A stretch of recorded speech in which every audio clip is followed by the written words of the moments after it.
Veiled Threat isn't flashy, like at all, but it has a lot of play. Believe it or not, these seasonal weapons, or in this case, the Act 1 weapons, usually get crafted by the end of the season, or the Act. So I want to talk about the things to craft, and there's one that really sticks out to me. You get it to drop from the seasonal activity. Do higher levels, you get more chances, you can focus them. So if you want it, there is a clear path. I mean, sure, there's some RNG, but there's a lot of drops. They did a lot of drops this season with this stuff. I'm going to be talking about PvE and the Crucible today. PvE, I think it's really good for what it does, and Crucible-wise, has some issues. I see two very clear craft routes you could go. I want to talk about them and tell you where and why I ended up with one over the other. I do view it as a PvE weapon first. It comes in as a Stasis 720 RPM auto rifle. It's got the Vex aesthetic, kind of looks like the Mythoclast scope, and I hate the scope on this thing, because in the Crucible, it is comically large and in your way. Just simply running around, your field of view is limited. You miss things. It will get you killed. I hate it. And I also thought, well, what about players playing on like PS4, older consoles with their field of view?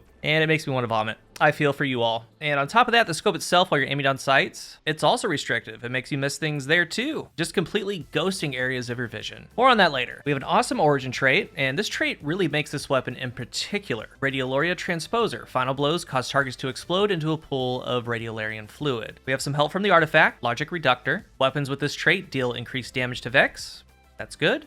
It extends the duration of the fluid pools. So back to this in a second. Stat-wise, it's fine. It's actually pretty good. I mean, expected lower range, but high aim assist. With it being crafted, the stability handling reload's going to be good. In the third column, we have Strategist. Final blows get you class ability energy. When you use your class ability, you get about 20 stability or so for a short while. Enhance is even more class ability generated. I love the perk. Loose Change, still not really on board with this. You get some aim assist, reload, and movement after applying an elemental buff. To the Pain is PvP oriented. You need to main the weapon. If you stow it, it goes away, all the stacks that you get. While taking damage, you get aim assist and handling. And on certain weapons, it's great. On this one, Shoot to loot, love it. It's goated. More on that in a second. Attrition orbs, large magazine, you make orbs while landing shots, fragile focus until your shields are broken, plus 20 range, that's a good thing. Threat detector, 15 meters and in, a lot of buffs. In the fourth, gut shot, not so much on this thing. There's not really a good pairing for it in the third for PvE or the Crucible. Moving target, it works on a weapon like this in the Crucible, and it works well. Collective action, elemental pickups, grant you some damage. Surrounded, it works in PvE. Encore is PvP focused. Desperate measures, a true damage perk on the weapon without any triggers such as being surrounded. You get a kill, 10% more damage, can easily go to 20% or 30% in PvE. Headstone, tried and true for Stasis.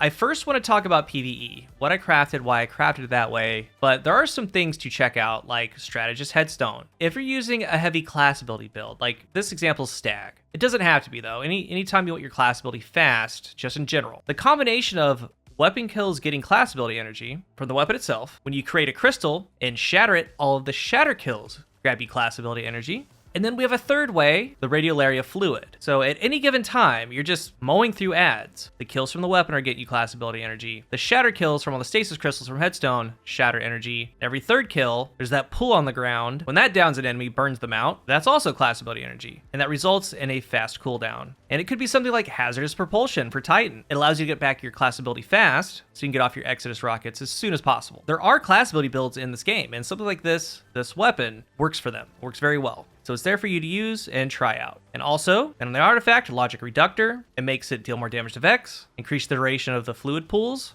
And since it's Stasis with Headstone, we have Creeping Chill. Stasis weapon final blows gets slowed or frozen targets, grants a burst that slows. So when Headstone comes up, freezes nearby enemies. When you kill them, bursts of slow everywhere. Like this weapon works this season. Maybe using Bleak Watcher or something that slows and freezes in general. All of it works together. And we do have the damage perks, but where I fell on what I recommend is Shoot to Loot Headstone. And a lot of people are using Shoot to Loot lately, for obvious reasons. There's a particular exotic auto rifle that's everywhere, but it's always been a great perk. What's cool about this, what's special about this, you shoot to loot as you do. Remember, you can shoot orbs, so shoot that, get Woven Mill, get Charged with Light, get your surges.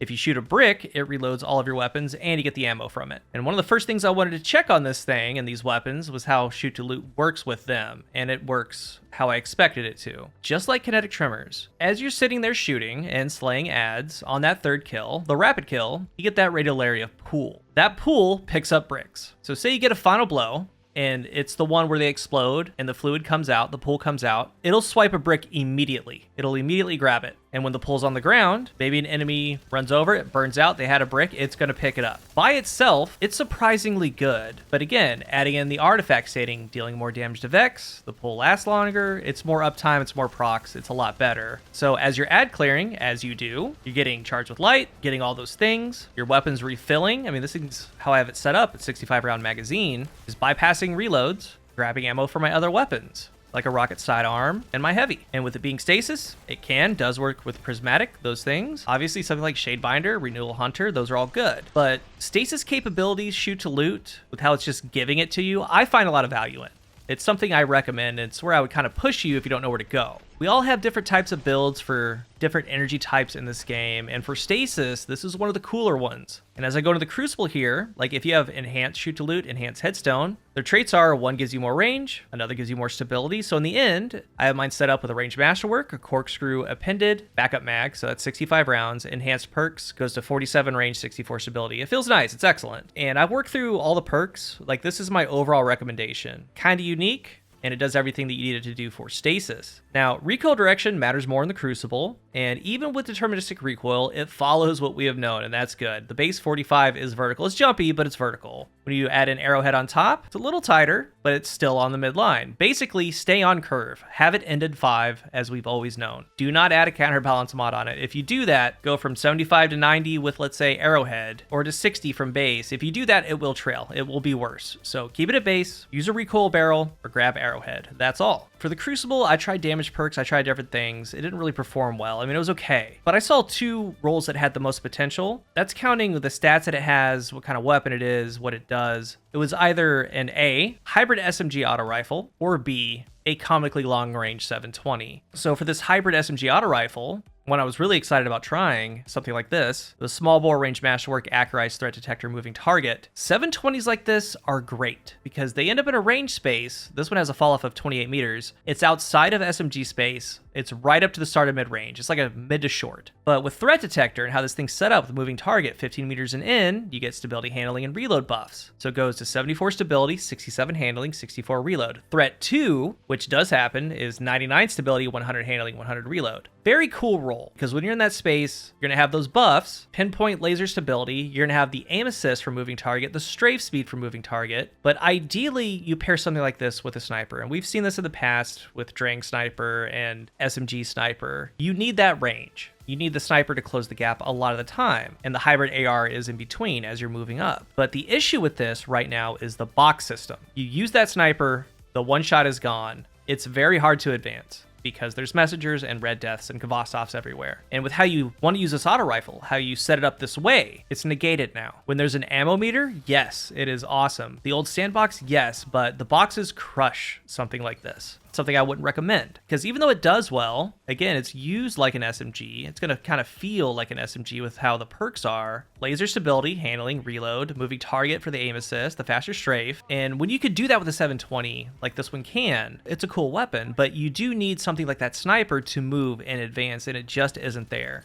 Like I said, with red deaths, Kvastovs everywhere, you end up being pinned down a lot, and it's not good. Doesn't end up well. So the other is the range roll. And kill clip on these things, damage perks, bigger damage perks are really nice. But this in its own right is also special. Hammer Forge, Range Masterwork, Accurized, Fragile Focus, Encore. If you go this route, Enhanced is the way to go. Just all in, because Fragile Focus comes back faster, Encore lasts longer. So that 57 range that you set up is 77 range because of Fragile Focus. That's 32.6 meters. Get a headshot final blow, range, stability, accuracy from Encore goes off with Fragile Focus. You stack it all the way up, you're at 97 range, or 100 with full bore, 84 stability with the accuracy help of 72 aim assist. Actually, kind of a scary 720 for dueling, hitting at 36.6 meters. Far different from that hybrid AR's 28 meter range. And that's what I found. The starting range of 32 meters is massive. That's Fragile Focus with that range that you set up. It's a massive swinging difference. You can do a lot more. You can deal with and meet weapons a lot better because of this. And then when you get stacks, you start hunting with it, it feels great. Like 100 stability on this is nice. The base TTKs are really good. It's a 9 crit 2 body on tier 10. It's a 0.83, and tier 5 to 9, the majority of people you're going to see is going to be a 0.75, all 10 crits. And like I said, after trying numerous roles, seeing